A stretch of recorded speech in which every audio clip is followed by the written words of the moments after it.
Happy holidays, spooky friends, and welcome to a very special Christmas episode of Spooky Coop. Your hosts, Paul and Michelle, are here to add a little otherworldly magic to your holiday season with two festive tales that blend the paranormal with holiday cheer.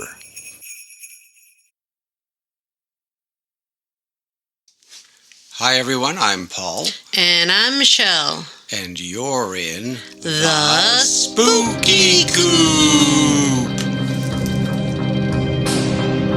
Welcome to the Spooky Coop.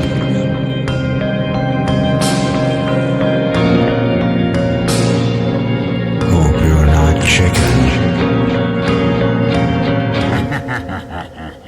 Ho, ho, ho, ho. Merry Christmas, Michelle. Merry Christmas, Paul. Merry Christmas to all our listeners. And Yes. Happy holidays. Merry Christmas to all of our listeners. Thank you very much for joining us, and welcome to our 2024 Christmas special. Yay! Yay.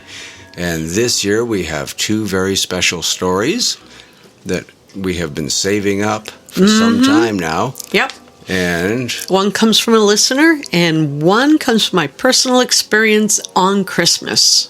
we know it's exciting to you. It's interesting. No, audience, it's not what you're thinking. It wasn't a naughty Christmas. It was an interesting An alien Christmas. did not come down my chimney. So why don't you go ahead? Well, it started some time ago when I was a single mom, and I was sitting up after the kids were in bed, watching television. I had just finished putting all the presents under the tree, expecting them to get up the next day and go, wow, this is fantastic. But I was relaxing, and I all of a sudden got that feeling, that weird feeling some abductees get, knowing that something's going to happen. Luckily, over the years, I did something that I encourage everyone to do, is open a dialogue with the aliens. When they come by, talk to them. Even if you can't talk, think to them. Tell them you're not going to panic. Tell them everything is, you want to be part of what's going on. At least you want to know what's going on. I'm not an animal. I want to know. And over the years, I was able to open a dialogue with them. And thus, I've been more able to remember my experiences. So I started again saying, so what's up? What's going on? Where are we going now? And I said to them, oddly enough, I said, it's a holiday. Why are we doing this now? It's a holiday. And I remember thinking, I don't know why I even said that. Like they celebrate Christmas, I almost expected them to bring me and the kids a present for all of our problems, And I said, this is a holiday. Why are you doing this? And they just sort of gave me this look. And next thing you know, they're walking me through a wall, because I can't really do anything, and whoop, up in this blue beam into this triangle-shaped ship. And I'm standing there. They bring me into the examining room. They tell me, don't worry, we always bring you back the usual spiel that they give you, which they don't necessarily give me usually. And I'm sitting there, and they lay you down. And this is at a time where they were giving body exams and things, which are more in-depth back then and more intrusive back then. And I was saying, why? It's Christmas. I was just pushing this point. I don't know why. It was in my head. It's Christmas Eve. And I was concerned that my children would wake up. And somehow in my head, all I was concerned about is that they would get under the tree and start ripping the presents open. I know that's dumb. Here I am being abducted by aliens on a spaceship, and all I can think about is that my kids are going to wake up and rip all the presents out and get all their toys in the morning before I wake up. Doesn't make sense, but that's all I could think about. So the larger alien, the one I call Hitar, he came in. Hitar comes in, and I don't know if he did this just to make me laugh or to make a point. He has a Santa Claus hat on. An alien wearing a Santa hat. And he just walks in with the Santa hat, doesn't even No crooked smile. Nothing. Nothing. Like totally business. Straight face as far as an alien could have a straight face. He 100% business. Right. Okay. Comes in, says to me, "Don't worry, they're not going to wake up." And I could not get out of my head this idea of it's a holiday. Right. Why are you doing this on a holiday? Like you guys should be, I don't know, off having a drink or something. And he said... One of those orange Jell-O concoctions that everybody puts in a drink? Yeah. Okay. And he said, he thought to me, "We don't get this day off. We'll get Arbor Day off," or something stupid like that. Okay. And then he said, that was like a joke. And then he said, "You're on a schedule, and this is your schedule." And I was like, "Oh, okay." And then the next thing, I don't remember to tell you what happened then because it was a long time ago. And if I did remember, I might have written it down in a journal. And as you know, some of my journals have gone wayward. That's another story. In the end, I remember waking up in bed. Actually, I don't remember waking up in bed. I remember sitting down in bed with one of them saying to me, "You really should go to sleep now." And my looking at him and saying, "All right," and then lying down, and then later waking up in bed. When I woke up in bed, it was like, I don't know, 5:30 in the morning. The kids were all jumping on me. So that was the story. So did the aliens, did they assemble the toys for the kids? I'm glad they didn't, because I didn't really want any... When they took you up, did they offer you cookies and milk or anything like that? Nothing. Nothing at all. Nothing at all. No class. No class. Nothing. No men in black showed up and put the toys together. So that is a truly interesting story. Yep. There's very few people that remember being picked up. Oh, I remember a lot. Yeah. I think it started because it was when I was very, very young. I started thinking, I need to talk to them. I'm not going to sit here and be a victim. I think I was only 9 or 10 when I started saying, I need to talk to you. Why can't I talk to you? But that was because I had a long history from childhood of being very psychic and talking to things that other people couldn't see. So it was no different for me when I realized they were talking to me psychically, to say to them, "Look, I want to talk to you too." I was afraid of them very much at first, like everybody else. Right. But when I said to them, "Why can't we talk?"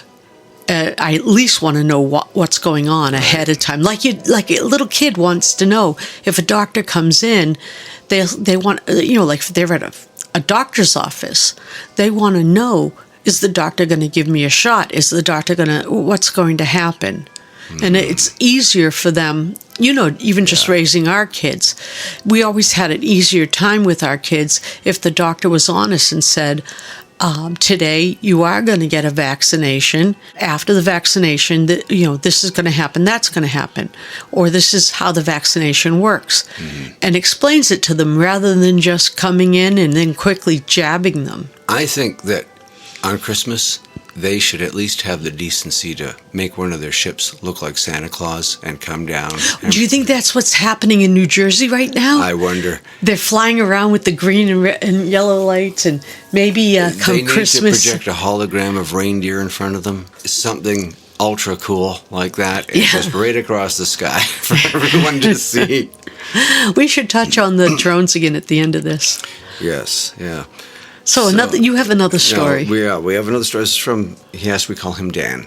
Uh-huh. Dan wrote in, and it was about a Christmas from some years ago. He and his wife, they were sitting up on Christmas Eve, sitting around having a glass of wine. They'd put the kids to bed, and, they finished waited a while, had a glass of wine, watched a movie, got some of their Christmas gifts out for the kids and set them around the tree. So anyway, they finished their wine, they head up to bed, and as they're heading up to bed, his wife turns to him and says, "Did you check the boxes with the bicycles? I think they might need some assembly." And he turns to her and he said, "I thought you checked them." And she looked at him, and he said he threw up his arms. Oh, boy. And so he turned around. She said she'd be in bed, and he went. Lucky him, he's the one who wins the prize and gets to go down and assemble the bicycles. Oh, boy. And they've got to take him out. And, someone's up till breakfast. They have to pull them out of the boxes, get all the boxes put away afterwards. Everybody has been through this at some point in their lives. Getting the chain on. Yeah. So he's assembling the bikes. He's there with the wrench and everything. He's trying to be quiet, trying not to swear. It's funny, he doesn't mention anything about an extra glass of wine here. I would assume that would be involved at this point. Probably, just goes to say. Right. So as he's assembling this, he's about a half hour into the gig here.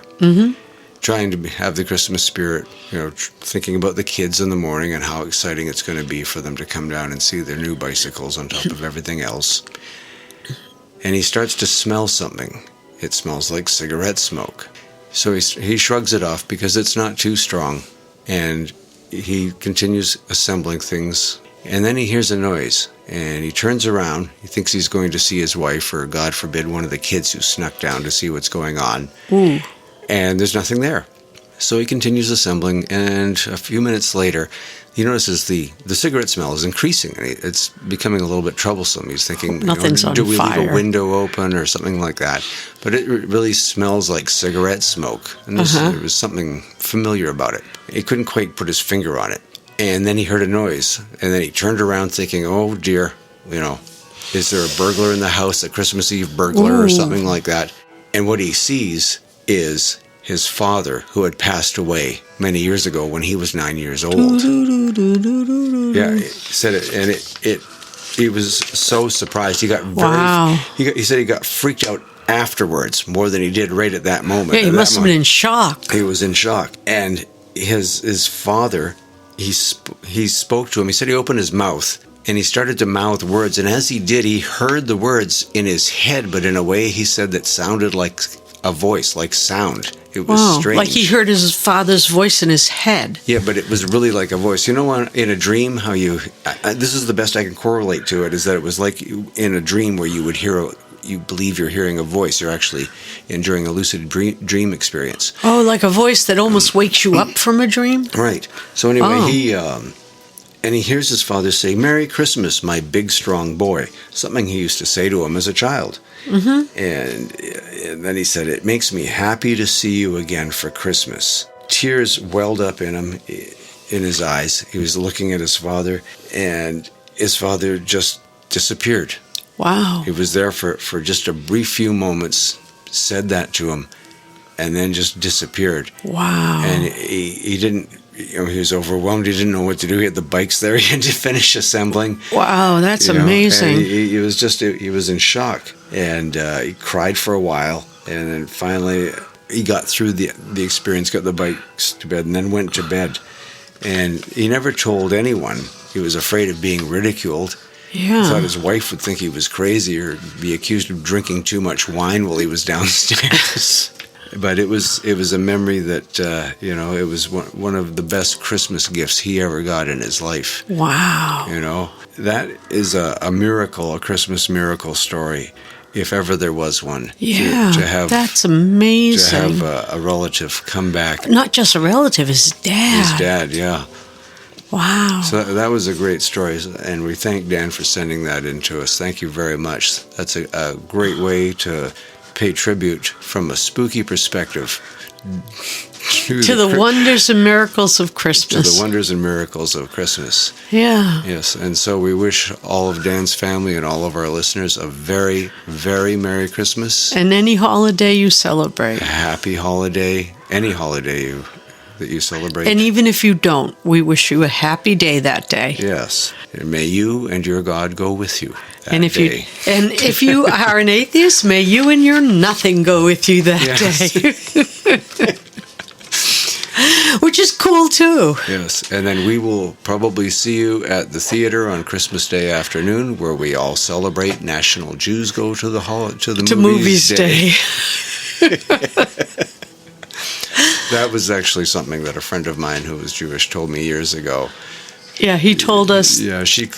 Oh, she did. Yeah, As Myra. Myra did. Yeah, would call us all up and say all of the goyim, all of the non-Jews, and say, "Are you coming with us? We're celebrating National Jews Go to the Movies Day. Open your presents and get here by 3." Yeah.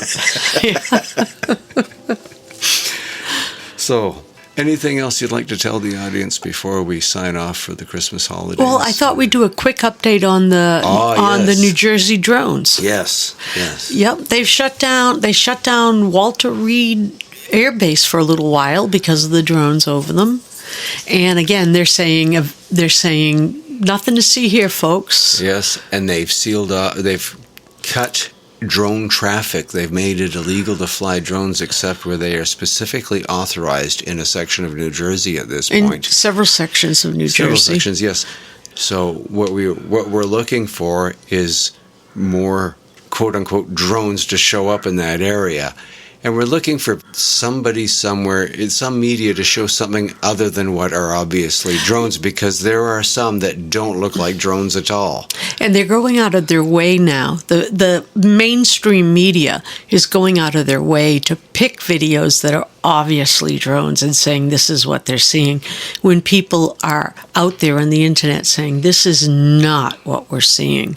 The other thing I think is really interesting is that the new party line is, we don't know what they are, but they're definitely not little green men. And that's how they're saying it, little green men. Oh no, of course they're not little green men, because there aren't any little green men. They're saying this, they're also saying the same thing as they said after Project Blue Book, that they don't the things they can't identify do not represent a threat to national security. So remember, look for something that is not making any noise, because they're quiet.